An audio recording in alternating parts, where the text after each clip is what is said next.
Okay, Tyler Bryden here. I hope this is working. That was, I apologize if you thought something more exciting was coming. That's all I got right now. That's week one. Let me change this up here a little bit so you don't have to stare at the floor.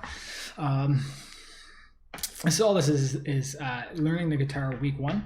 I've had it a little bit longer than 1 week. I think I wrote in this little piece here, December 31st. This arrived just in time for the new year, which is sort of beautiful. I'm very happy about that.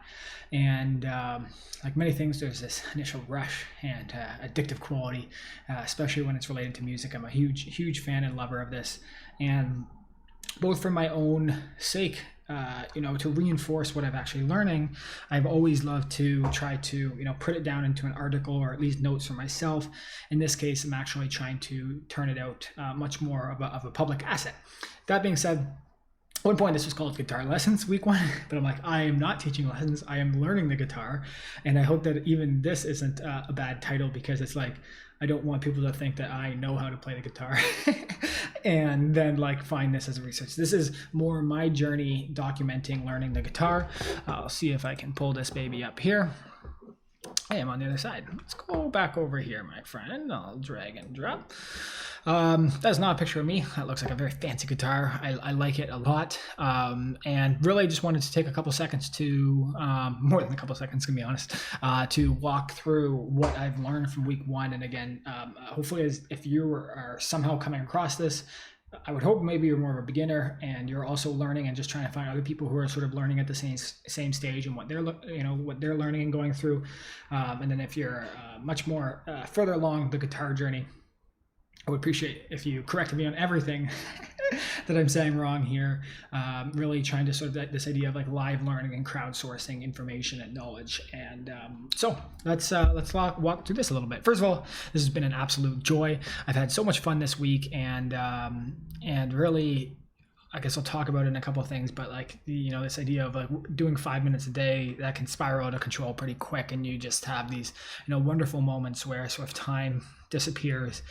And you find yourself an hour later still playing, and that really is a beautiful thing. So I guess a little bit before I go in, and I don't know if I'm going to do this every week. This was even, putting this all together was actually relatively large amount of work, just thinking and then grabbing all the resources and documenting it right. So I don't know if I'm going to continue this, but it was sort of the lessons again from week one. And I guess just to give a little bit, not a disclaimer, I know it's not a disclaimer, but what was my music experience before this? Because I think this makes a big impact on how quickly you actually adopt the guitar. I have no formal music training. I never, I'm really sad. I sort of put in here that grew up in a rural area. There's no music programs or anything. So that's just what we played the recorder, and that was sort of a joke of a class and was never really taken that seriously, at least by myself and seemingly many of the people in the class. And then my family was never really, I said here too, my dad was a huge listener of music. We would jam out every Sunday to acoustic Sundays on FM 96 radio. If you're from London, you know what that is, which is just amazing acoustic sets of all your favorite songs, Foo Fighters. Why can't I think of all of them? Just Green Day, Our Lady Peace, all those amazing artists going way back. And they would just be all acoustic, and so that was a really amazing experience. So although we didn't have any creators of music in our family, we did have a love to music for that. Myself though, I don't know what it was, I just fell in love with hip hop. So I'd always loved rock music through my dad, but then as I got a little bit older, I put Lupe Fiasco here, but I specifically remember having a G Unit shirt when a couple G Unit shirts, I think even, and I just that was a huge part of my life, and I'm not sure exactly what came first, if it was 50 Cent and then switching to Lupe Fiasco, but that was a big part of my life, and I conned my grandma into getting me a music studio. And when I say a music studio, it's I built a studio, but she helped me get all the pieces, and that went from the speakers that I still use today, high quality M audio speakers, microphone, the sound foam, Pro Tools, which at the time was crazy, and I'm trying to make audio interface, everything that I really needed to start experimenting with this. And at many points in my life, I thought like this is what I was meant to do. I was meant to create music, meant to be a hip hop artist, and some ways I still have that. I still carry that in me. I just love music. I love creating. I don't always think of now creating in the strictest form of hip hop, but I continue to, whether it's videos like this or articles like this or little jam sessions, like I've always been a creator. Some would say Tyler the Creator, who just did a beautiful job branding himself, but also made me very sad because it's like, this guy's name is now Tyler the Creator.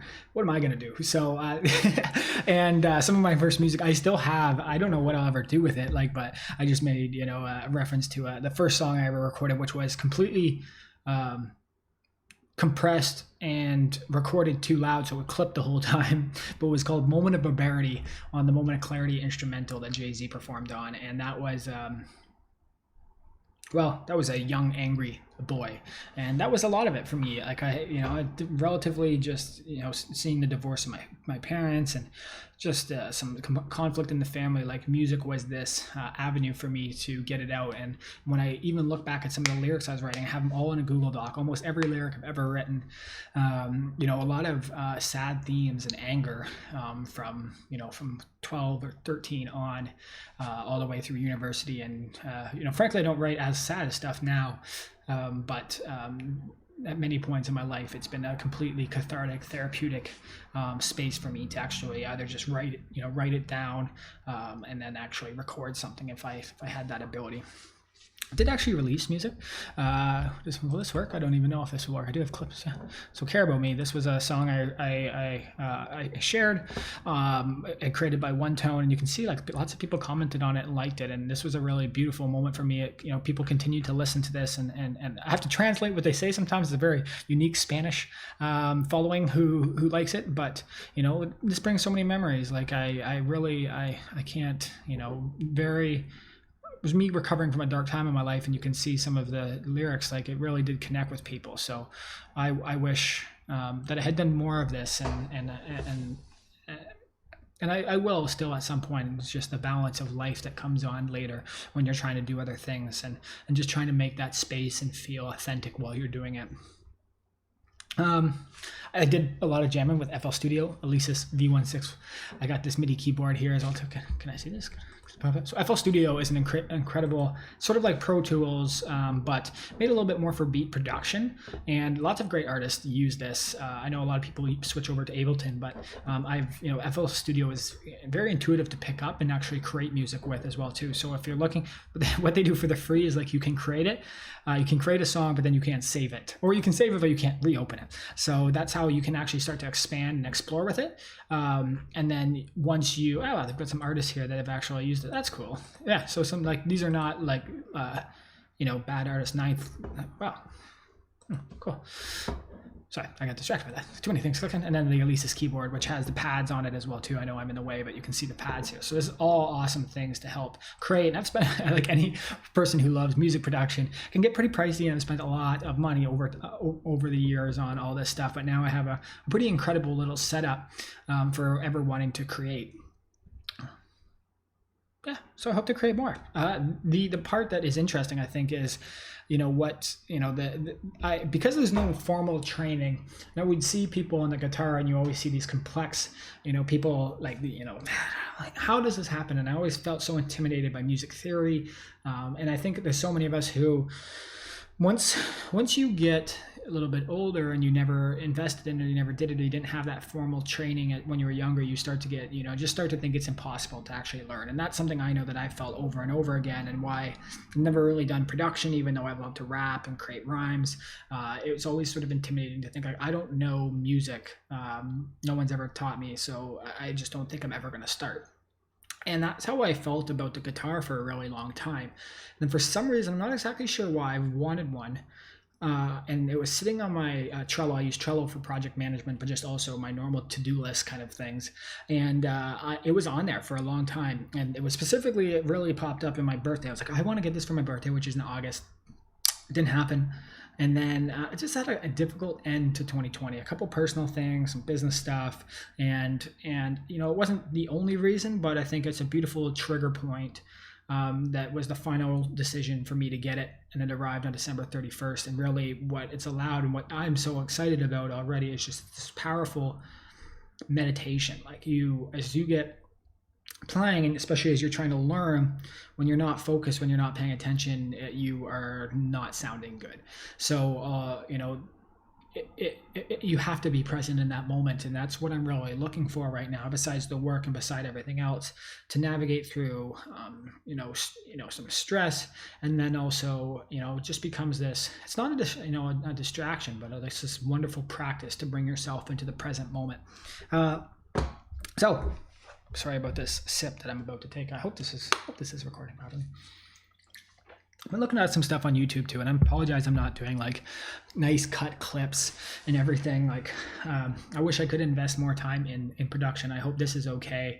You know, I'm sorry that I'm not, you know, always talking eloquently and taking breaks and saying and like and you knows, and I just, this is the best way that I've pushed myself and been able to create. And so I'm trying to honor that, even if it's not necessarily up to the, you know, the quality standards of YouTube and some of the amazing stuff. Even as this guy, look at this guy, like this guy had incredible. I distorted his face a little bit with optimizing this image for web, but very, you know, great high quality shots, multiple shots of what he was doing during this lesson. And, you know, just as the point there, like YouTube is a great resource. I did a little link to a playlist that I've actually created. I said all lessons, but these are just the things that I found, like 12 tips I wish I knew as a beginner guitarist. Learn guitar. I don't think I've watched that one, but the ones I'm just putting in a bucket. So if you are looking at that, I'm going to continue to add into that list, and hopefully, you know, that can become a great resource. There's a lot of people who say that YouTube isn't a good enough way to learn, that you should get a teacher, and that there's more advanced websites or applications. I would agree with that. I just think that it's a great starting point. I've learned a lot already, and it's given me the ability to at least do some stuff, not much, but some stuff. This was the other one. This is not everyone, again, has access. This is another piece of equipment that I've had for a while. I thought it was more at the time for hip hop, but I think it's all leading me up to getting a guitar. And this is like, if you've ever seen Ed Sheeran, you know, people are gonna laugh at me for saying that. Like every Sony guitar, he's just one that sticks out to me because he's got these incredible videos where he does some live looping. And it's like how guitarists a lot of times actually create and write music and then sort of build their songs and do songwriting. And so you have like this pedal here, record a loop, hit 4, record, and then it will play back, and now you've got a base for what you can build on. And this is an incredible piece of hardware. You've got loop effects, so you can see transpose up and down for like for voice, and it goes really high or really low, and that's a lot of fun. Modulation as a guitar effects, and then what I've been playing around with a lot is in other, there's also just a delay, which puts, you know, a nice feel to your voice, but then also to the actual guitar as well too, and you can trigger that on and off and then run it through different inputs. And I guess just to note that, like music, playing the guitar is one thing, but the technical setup of equipment for audio is another piece. And I think that's where I've loved, you know, recording like this and live streams and all this stuff. And so it's really helped me create some things, like a setup that allows me to really enjoy creation. And then what this loop pedal has really made me feel like is that I'm capable of making music quickly. And I didn't share it in this, but I'm still embarrassed of it, but I just did like one little recording that I made. My guitar was buzzing a little bit, but I actually made a little like sort of song with a loop and shared it with a couple friends, and they enjoyed it. So I might embed it here if you see it. If not, it's not here. So I'm sorry.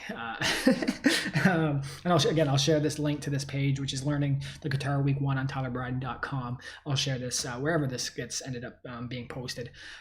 Yeah, just like when you play that loop, you know, I think part of building that habit is really about, can you get like positive feedback and reinforcement really quickly? And that's what the loop pedal has really unlocked for me, something I'm so happy that I have and become this incredible asset. So I've got an acoustic electric guitar that I've set nicely on the ground. By the way, if anyone didn't notice, I'm going to get down to this point later, but the top string is missing on that. I snapped the top string tuning it. So, you know, anyone who noticed that right away and is like laughing, Yeah, it happened yesterday. So that's one of my last notes, I think, actually in this article here. But what's amazing about this guitar is I can plug it right in here, so I can hear it right back and then record. And I've got the microphone that I can pull in, which I'm recording on this microphone, and that becomes a really powerful setup. So there are not every loop pedal is that big. You can get a smaller pared down version, but this one is really an industry standard and has given me just so much love and joy before the guitar, but now experimenting with the guitar even more and more. So really, I do recommend that if you are exploring. Some people might say, Tyler, that's a stupid recommendation. Just learn how to play the guitar. I don't actually know. That's just what's helped me and made me really enjoy it. And you can see here, I think I've recorded most of this. I might not have been recording in these first 2 days, but I also think I was having some fun. I'm not sure if I did. And you can see this is actually me playing the guitar, plus a little bit of writing this piece here as well too. So everyone I've seen almost in these videos has said, dedicate time, 5 minutes a day at least, and within a month you'll be pretty, like, you're gonna make a lot of progress. And then the part that has been quite clear to me is that yes, you start to see. This was a busy week too, like 5 minutes turns into a lot longer periods of times. And I probably missed a couple of recordings, so I probably put even more in, but 10 hours this week, that makes me really happy. And I just completely enjoyed every moment of this, besides maybe the guitar string breaking. That was sad. Then this part was fascinating to me, and I linked the website down here, but was just like, how many hours do you actually need to get to certain levels of skill set? Now, I think this is pretty, this might be different based on your music experience and everything, but I just thought it was a fascinating thing to look at. And I mean, wow, master, 111 years if you played 30 minutes. So, really, if you had to play 4 hours a day for 14 years, like that's really, or for 18, that's funny. That's a massive dedication to this. I don't know where I'm aiming. I would love maybe to be, intermediate, I maybe advanced at some point in my life, but that's a lot of work. And so 4 years if I want to be intermediate, and I practice an hour a day, and I'm not even quite hitting an hour a day already. So just like, I don't think that's the reason why you should be trying to get to these, but I just thought it was really helpful to know. And there was a lot of people sort of saying this 300 is when you become a basic guitar player. So I just thought that was fascinating. Might be a good thing to think about if you're playing guitar or learning it. Tuning, this was another big one. My guitar here, I don't want to make any noise. No, I've got it muted, so it's okay. I hope that didn't do anything. I hope it didn't say anything. I mean, this is not a fancy guitar. People are probably laughing at it already, but like, I've got the tuner right here, and then I can actually, I learned, like, first of all, I played the guitar for 2 days without tuning it. And so, I don't want anyone to judge me for how I'm holding it either. Played it 2 days without tuning. So I was like, does it sound right? I don't actually know. I wish I'd done that right off the start, because as soon as I tuned it and I got the feedback, the sound that was actually accurate, like, everything sort of clicked for me. And I wanted to understand, how you can identify notes for a long time. And this has been a beautiful way to actually do that. So just recommend you learning how to tune the guitar, and mine has it built right in. But there's lots of guitars that you just buy, you buy a tuner and then it listens. So I don't know enough about the other ones, but like the ones that are outside of the guitar, because I purposely bought that one. But definitely a great skill set to have, and something that you need to do often. It gets out of tune, at least on my guitar, not like that quickly, but if you're really banging on the strings, it does change. So a couple other things. I'm almost done, don't you worry. Well, 20 minutes. Wow. Sorry guys. Sorry anyone listened to. I hope there's something of value in here. Learn basic guitar. So I was playing. What was I doing there? I was doing A7 and then E minor here, which are very easy 2-finger ones. I've been playing around with all of these, but I'm not very good at the transitions part. So I think playing the strings is, well, I mean, that's hard enough, depending, especially on how your fingers are configured. Like the part that I think a lot of beginners seem to struggle with, just from reading online and just from videos, is just like pushing down hard enough, making sure that your finger is right above like the silver part and in the frets, so that you don't get like a twangy sound. And then my challenge has been my fingers are touching the other strings, so it's just a boom, like when I'm actually hitting the string, you know, right around it. So that's become sort of the challenge that I'm trying to overcome right now. That E minor and then the A7 are really easy transitions, so that's why I played it at the start of this, and hopefully that didn't hurt anyone's ears. I'm glad I got it out. I was nervous about the whole thing, and I've done a lot more like experimenting with strumming patterns and everything, and I've actually done, you know, it's really fun to even just switch between those two, and you can do some really awesome stuff. I was playing it safe on that video today. Maybe the next time I record a video after some other lessons, I can it will have something a little bit more complex and exciting for you. But yeah, these are beginner guitar chords. I linked down at the bottom here, I think actually in resources. I'll put another link back up here. But these were just some of the guides that I've been following. And for me, like, oh, first finger, second finger, third finger, fourth finger. Like, it actually became a lot easier to read than I thought. So that has been helpful. It's like quicker to adopt than I actually thought, compared to even from myself learning piano a bit with the MIDI keyboard. It's just so many options in a way. It seems difficult, and I don't know where I'm going with this, but then something better about just having one hand having a lot of control, and then the strumming pattern. With the piano, I'm really still struggling with two hands at once, and as soon as I go, you know, get this one playing, and then I try to bring in the second hand, this one they just follow each other. So I'm really trying to figure out how do you like separate that brain and train a, you know, track of thought to be able to do that. And I know that comes from doing it for a long time. I'm finding the same thing right now if I'm trying to play and even sing at all as well too. So hopefully this will come one day. I'll let you know. I swear, I'm on my last couple pieces here. Play with other people. I know it's hard with this pandemic right now, but I'm lucky to have a roommate who loves to jam. Batso, who's an incredible piano player, and so that's a lot of fun. And then a good friend as well too, who actually just got a guitar. So now we're learning together, jamming. Played a bit, I think, on that. Apologize. I think this was us yesterday, having a great time. And so that makes so much fun. You're learning together and you're reinforcing everything. And I hope that after this pandemic that there's lots of people that, you know, I can go jam with, that you can go jam with. I think that makes the entire thing more fun. Okay. Humidity. It affects your, I wish I hadn't put the sad things at the bottom, but like the humidity affects your guitar. I didn't know this. I started to get a buzz on this guitar, and I don't know if it's just the quality, if it actually is the humidity. It's the way that the guitar is set up. You'll see at the bottom is some resources around how to, you know, remove the buzz on your guitar. I'm still trying to figure this out, but I just thought that was very fascinating. I didn't know this before I bought it. I wish I had known. You should be sort of checking the humidity in your room and keeping it at a certain level. I didn't put the level that it's supposed to be at in this. It's in one of the links down here, so check that out if you are actually thinking about this. And apparently it can have a pretty big impact, so I didn't think about that, and just glad that I've realized that now. Again, a lot of these things, I think maybe this is mine. Like, you get inspired to get a guitar, and sometimes you don't think of everything around it, and you sort of really just learn along the way, just like with everything in life. So you know, that's one thing that if you are considering this, might be good for you. And then lastly, your guitar strings will break. Well, this is the last point.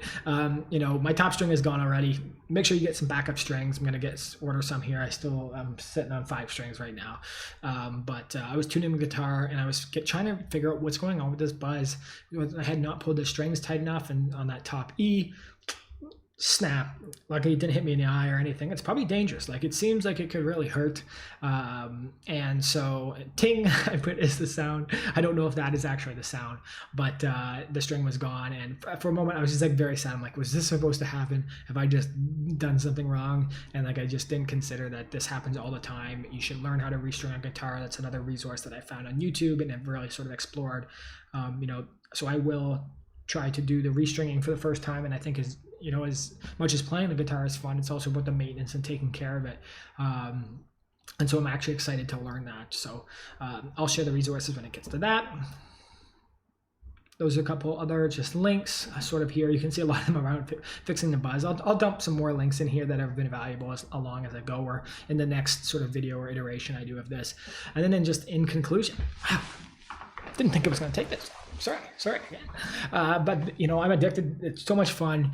Really, in just, you know, a weird world that we're living in. It's just given me so much peace and joy. Really brought me into that, you know, that present moment. And it's just the start. So I know there's a lot of people, you know, making, you know, resolutions and, you know, doing things, but you know, I hope that this is something that sticks with me. I really have enjoyed it. My mom got a guitar, one of my friends got a guitar, and one of my really good friends who we've always jammed has always been an incredible guitar player. So I feel like there's a lot for me to look forward to around it. And I just love, I've always enjoyed making, you know, using FL Studio and the MIDI keyboard, but there's something really beautiful about the intimate feel of the guitar that's given me just so much joy. If I said anything wrong here, and you know more than me, please actually send me a message. I'd love to correct it or just include it if I do any videos moving forward. And if you're learning guitar and you're sort of in the same stage as me, excited, inspired, still trying to figure out, and you have some ideas around like what would better ways for me to learn. I'm not necessarily doing a very formal way. It's very sort of schizophrenic, do whatever I feel like at the moment kind of thing. I would love to hear from you, because I just think you know, it's amazing to learn together and sort of just learn from that collective intelligence that's, you know, obvious throughout the web, and how much people care about this and how much passion is behind guitar and how much just love and peace and inspiration guitar has brought for me. And it's just this wonderful stimulation of the mind that I've enjoyed greatly. So that's all from me today. This is 26 minutes. That's a lot of love talking about guitar. Do you have anything else to say when you bring this to end, Tyler? No, I hope to continue to do this. That reporting tool that I was using was called Toggle. I use that for work, but if you are trying to track the time that you're dedicating just for your own sort of sake, I really do love it. And you just hit a play button and it goes, and that's been really easy for me to actually do that. And if you did check this out, just thank you so much. I know that I'm just learning this and figuring a lot out, but I thought I've enjoyed so much from what I've learned from other people. And if there's, you know, there's amazing sort of, it's about one last tangent here is the movie with Leonardo DiCaprio where he tricks everyone. Let me see. He like runs, you know, he basically, that guy run away. Let me get this quick. Leonardo DiCaprio, you know what I'm talking about. Movies, Get Away. I should have done this, I'm sorry. Catch Me If You Can. Damn it. So there's a book about, you know, there's a story about him there, and he says, how did he trick people to be a professor at Harvard? And he basically taught, and I believe it's Harvard, and he taught, you know, these lessons, and he got away with it as a professor. And they asked him how he did it, and he said, I just had to stay one chapter ahead. And I just thought that was such a beautiful thing. And for me, if I'm one chapter ahead of someone who's just starting, maybe this is helpful. And I'm also hoping that I can find people who are one chapter ahead of me or many chapters ahead of me. So thank you so much for checking this out. I hope everything's going well, and I look forward to reconnecting with you soon.